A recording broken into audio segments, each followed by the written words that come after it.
Welcome, learner. Pull up a chair and settle in for a bit. Let the outside world just kind of fade away for a moment. You've arrived at Philosophy Hub, the Philosophy Cafe. It's truly wonderful to be here and to sit down with you for this. Yeah, today we are intentionally slowing down the pace.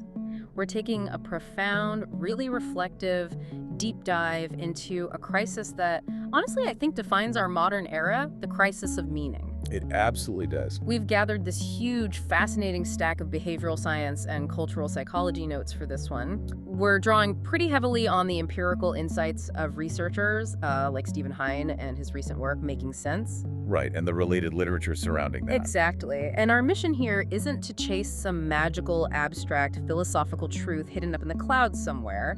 Instead, we're looking at the actual empirical psychological mechanisms of how our brains construct meaning in real time. How the machinery actually works. Yes. And more importantly, why, despite all of our technological and societal progress, that sense of meaning seems to be slipping through our fingers right now. Which is the great paradox of our time, really. It is. And before we get fully into the weeds, if you value this kind of deep, accessible exploration, please take a second to like and share this deep dive. It truly, truly supports our mission of spreading profound knowledge here at the Philosophy Cafe. It really does help. And to really understand what we're looking at today, we first have to establish the lens through which modern psychology usually views humanity. Because for decades, the vast majority of psychological research has been conducted on a very specific, somewhat narrow slice of the global population. Right. Researchers refer to this as the weird population. It's an acronym. It stands for Western, educated, industrialized, rich, and democratic. And that group, the weird population, that represents just a tiny fraction of humanity, right? Like maybe less than 10%? Exactly, roughly 10%. Yet, for a very long time, the scientific community sort of just treated the psychological responses of that 10% as universal human truths. Like it applied to everyone on Earth equally. Right, so in this deep dive, we're looking at how the architecture of meaning operates both inside and outside of that weird bubble. Because when you step back and look at the global data, the modern, industrialized pursuit of life satisfaction, it has produced some incredibly counterintuitive results regarding how we actually find purpose. That paradox of progress is exactly where the data gets so surprising to me. You'd naturally assume that as a nation becomes wealthier, more democratic, and its citizens report higher overall life satisfaction. Meaning they have better housing, reliable medical care, general comfort. Right, all those metrics. You'd assume that their sense of meaning in life would also peak. It just seems logical. It does. But the statistical seesaw shows the exact opposite happening. As life satisfaction goes up, the reported meaning in life drops significantly. It's a really striking reality to confront. If you look at the global data impartially, citizens in some of the poorest nations on Earth countries facing severe daily hardships, like Sierra Leone, Ethiopia, or Yemen, they overwhelmingly report the highest levels of meaning in life. They feel a very clear, tangible purpose. But when you pivot and look at incredibly wealthy, stable, highly developed nations like Japan, France, or the United Kingdom, you find the lowest reported levels of meaning. It totally upends our assumptions, doesn't it? Yeah. We have this collective belief that once we finally eradicate poverty and secure total physical comfort, existential peace is just going to naturally follow. And yet the data suggests that high life satisfaction actually correlates negatively with meaning. And quite tragically, it correlates positively with higher suicide rates. That is heavy. It is. We're seeing that modern humanity is suffering not necessarily from physical deprivation. It's an existential starvation. People are suffering from the feeling of being a small, interchangeable, and ultimately meaningless cog in a massive societal machine. So comfort, it turns out, has a severe cost. It does. When every immediate physical need is met with the push of a button, the brain is left with a void where the struggle for survival used to be. That inherent purpose that the daily struggle provided is just gone. And we see this shift happening across generations, too. The notes included data from these massive longitudinal studies like Monitoring the Future, which surveys hundreds of thousands of students over decades. Right, a huge sample size. Yeah. Back in the 1960s, nearly 90% of students said that developing a, quote, philosophy of life was an absolutely crucial goal for them. 90%. Almost everyone. Fast forward to the 2010s, and that number plummeted to barely 50%. Wow. Meanwhile, the desire to simply be financially wealthy skyrocketed from 40% to 80%. Which leaves us with a very vital question for the listener to reflect on here. What does true deep fulfillment actually require if comfort alone clearly isn't the answer? Well, looking at the research, a huge piece of that puzzle seems to be connection. We are living through a well-documented loneliness epidemic. Yes. People often refer to the bowling alone phenomenon, this societal shift over the last few decades where people are spending significantly less time engaging with their local communities, their friends, and even their extended families. And social media has obviously accelerated this retreat into individual silos. Definitely. We're highly connected digitally, but profoundly isolated physically and emotionally. And the real-world impact of this isolation is severe. Lacking deep, meaningful social connections isn't just a fleeting feeling of sadness. It carries the exact same mortality risk as smoking 15 cigarettes a day. 15 cigarettes a day? That is staggering. It is a profound physiological toll. As humans, we are biologically wired for deep, interdependent connection. And the structure of the modern era has systematically stripped a lot of that away. There's a study in the research notes, the Cyberball experiment, that really drove home for me just how deeply wired we are for that connection. It's almost bizarre how the brain processes it. Can you walk through how they actually set that up? It's a fascinating look into the human brain. Researchers place participants inside an MRI machine and have them play a very simple virtual game of catch on a screen with two other avatars. It's just a basic computer game. Yes. For a while, the three of them tossed the ball back and forth. But eventually, the two other avatars stopped throwing the ball to the participant. They intentionally exclude them from the game. Just a completely virtual rejection by pixels on a screen? Exactly. But when researchers looked at the brain scans, the participant's brain registered that social rejection in the exact same pain centers as if they were experiencing acute physical trauma. That is wild. The brain doesn't differentiate between a broken bone and a broken social bond. And incredibly, this physical pain response happened even when the participant was explicitly told beforehand that the other avatars were controlled by members of a group they absolutely despised. Like a radical hate group or something. Yes, exactly. Even if you hate the people rejecting you, your brain still processes the exclusion as physical pain. And didn't they find a pretty strange remedy for this in the study? They did.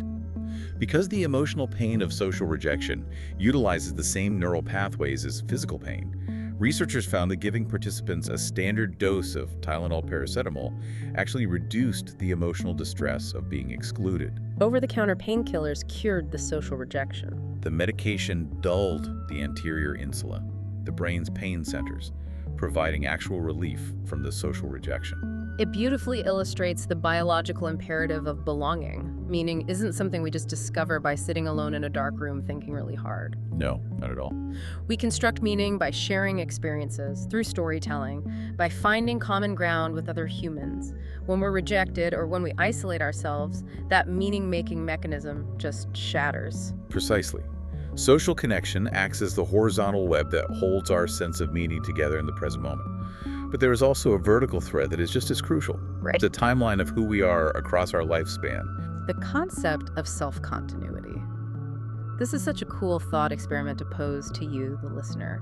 Why do you feel like the exact same person you were 20 years ago? It's a profound question. Because your physical cells have completely regenerated, your environment is totally different, your beliefs have probably evolved quite a bit, yet you have this unbroken internal thread of self that ties the child you were to the adult you are right now. Psychologists call that unbroken thread self-continuity. And importantly, we don't identify our core, continuous self primarily by our physical traits or even by our specific memories.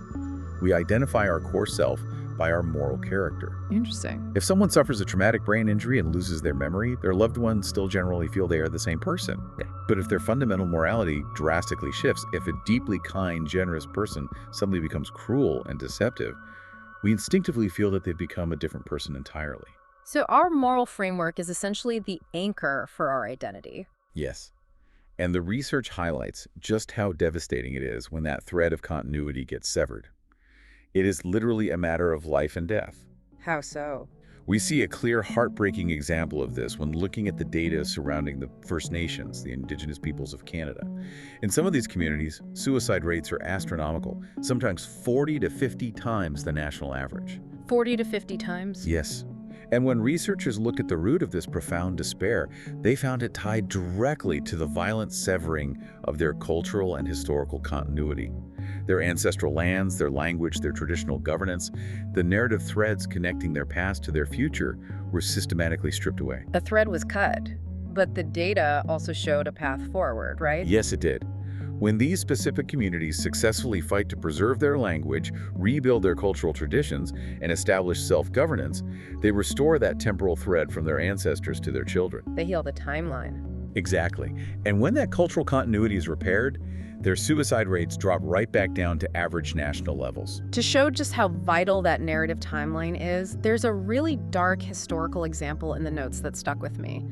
The East German secret police, the Stasi, actually weaponized this concept of continuity. They did.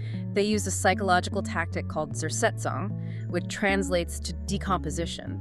How exactly did they deploy that against dissidents? The Stasi realized that traditional physical torture often backfired. It created martyrs and strengthened the resolve of the resistance. So they developed Zersetzung to quietly destroy a person from the inside out. It's so insidious. They would covertly infiltrate the homes of dissidents and subtly alter their reality. They wouldn't steal anything. They would just move the furniture slightly to the left. Just a few inches. Right. They would swap the sugar for salt in the pantry or change the brand of tea in the tin. They would spread incredibly subtle rumors to manipulate the target's friendships and marriages. Just entirely gaslighting them on a microscopic level. Yeah, exactly. By systematically undermining the reliability of their daily environment and their relationships, the Stasi deliberately decomposed their victims' narrative continuity. They made them feel crazy. The victims could no longer trust their own memories or their own timeline. When you lose that trust, your sense of meaning completely unravels, leading to profound, paralyzing despair without a single hand ever being laid on you. It's terrifying, but it perfectly proves the underlying point. We need our story to make sense. We do. And the notes mention that on the flip side of that psychological torture is a very common everyday therapy we all use: nostalgia. Yes. Engaging in nostalgia, sitting around a table with loved ones, sharing fond, maybe even slightly melancholic memories of the past. It acts as a powerful psychological mechanism to heal and reinforce our narrative thread. It reminds us of who we were, the obstacles we overcame, and who we are becoming. Exactly. It strengthens our psychological defense against the absurdities of life. And when that continuity breaks down, or when we are forced to confront the ultimate end of our timeline, things get incredibly existential, which leads to a really striking observation from primatologists. Yes, the chimpanzee comparison. Right. You can observe chimpanzees in the wild enduring the most horrific circumstances imaginable. They can be completely ostracized from their troop, severely injured, starving. But a chimpanzee never intentionally climbs to the top of a tree to jump to its death. Never. Suicide, and the paralyzing existential dread that precedes it, is a uniquely human phenomenon. This brings us to a foundational concept in cultural psychology known as terror management theory, or TMT. Unlike any other animal on Earth, humans possess the advanced cognitive ability to project far into the future. Which is a gift, mostly. Mostly, yes. Yeah. But that gift comes with a heavy price. We possess the terrifying knowledge of our own inevitable death. Psychologists often refer to this underlying anxiety as the worm at the core. The worm at the core. So how does our brain handle walking around with that terrifying knowledge all day? We build complex psychological defense mechanisms. When we are even subtly reminded of our mortality, what researchers call mortality salience, our brains instantly kick into overdrive to protect us from being completely paralyzed by that dread. The experiments testing this are so fascinating. When researchers subtly prime people to think about their own death, their behavior radically shifts. They begin clinging fiercely to the sacred symbols and moral norms of their culture. Right. For instance, if you ask someone to clean up a spill in a lab, a person who has just been reminded of their mortality will absolutely refuse to use their national flag as a rag. Even if it's the only thing available? Exactly. They'll refuse to use a crucifix to hammer a nail into a wall, even if it's the only heavy object in the room. They also become significantly harsher toward anyone who violates the moral norms of their specific culture. Like the judge study. Yes.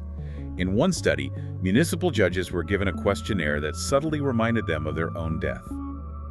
Afterward, when asked to set bail for individuals accused of prostitution, Those judges set significantly higher bail amounts compared to a control group of judges who weren't primed with mortality salience. They felt a sudden subconscious need to aggressively defend their cultural worldview. The brain is basically saying, if I'm going to die, the culture and the rules I belong to have to be absolute and eternal. And there's another reaction to this mortality salience that has to do with our physical bodies, right? Yes, the need to distance ourselves from our animal nature.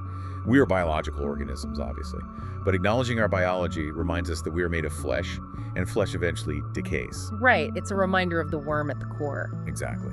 So, under the threat of mortality, people exhibit much more negative reactions to purely biological functions.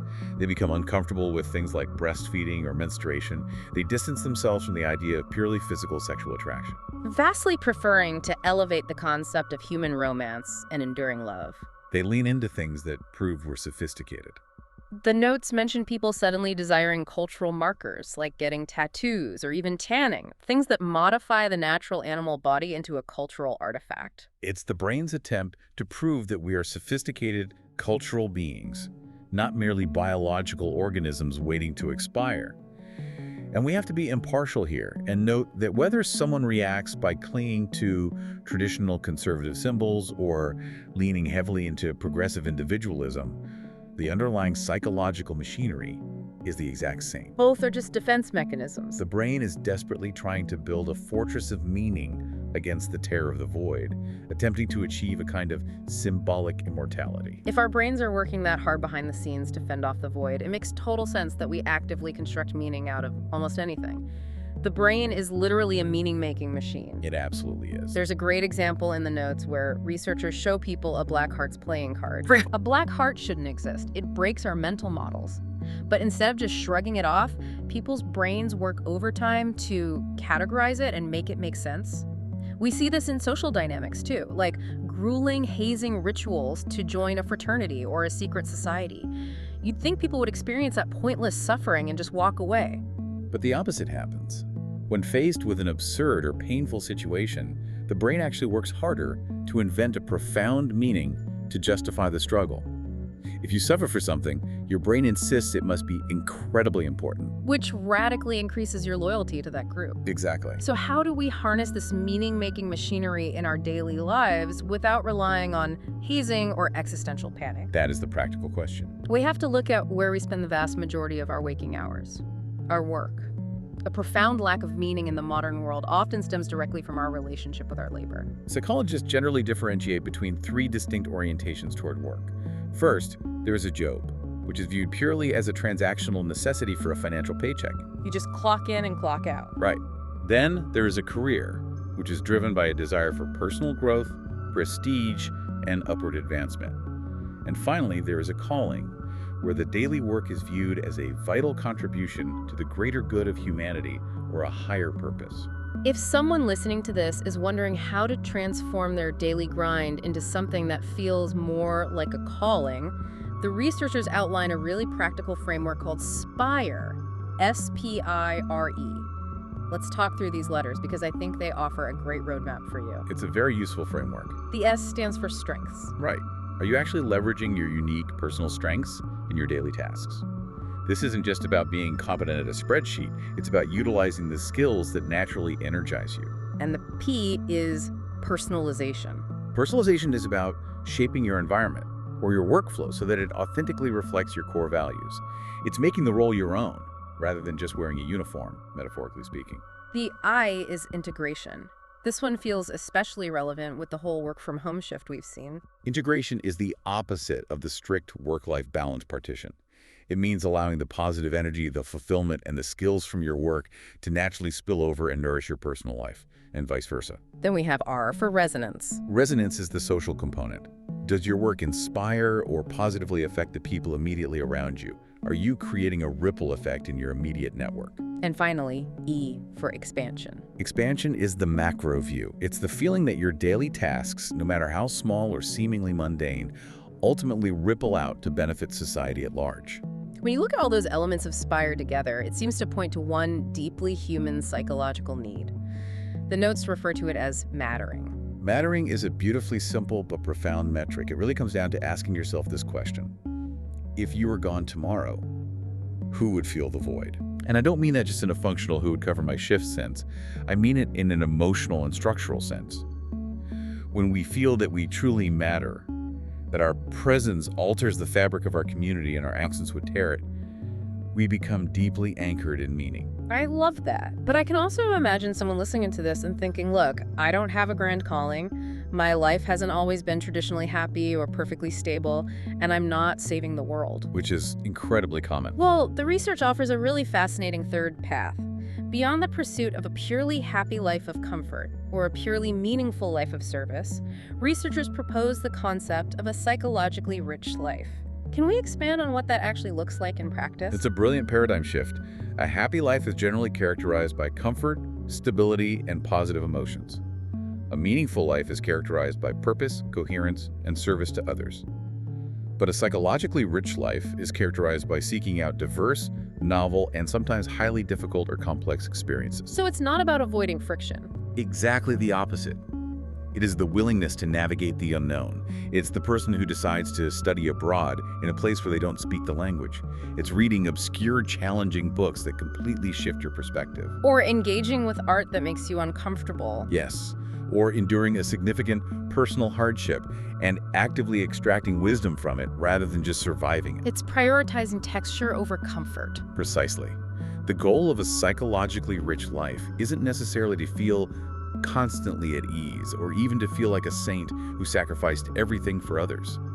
The goal is that when you are lying on your deathbed and looking back over your decades, you can honestly say, I lived a fascinating, rich, and deeply textured novel. You experience the full spectrum of the human condition. Yes. That is incredibly freeing. It means your mistakes, your weird detours, your periods of confusion, they all contribute to the richness of the narrative. They are the plot twists that make the story worth reading.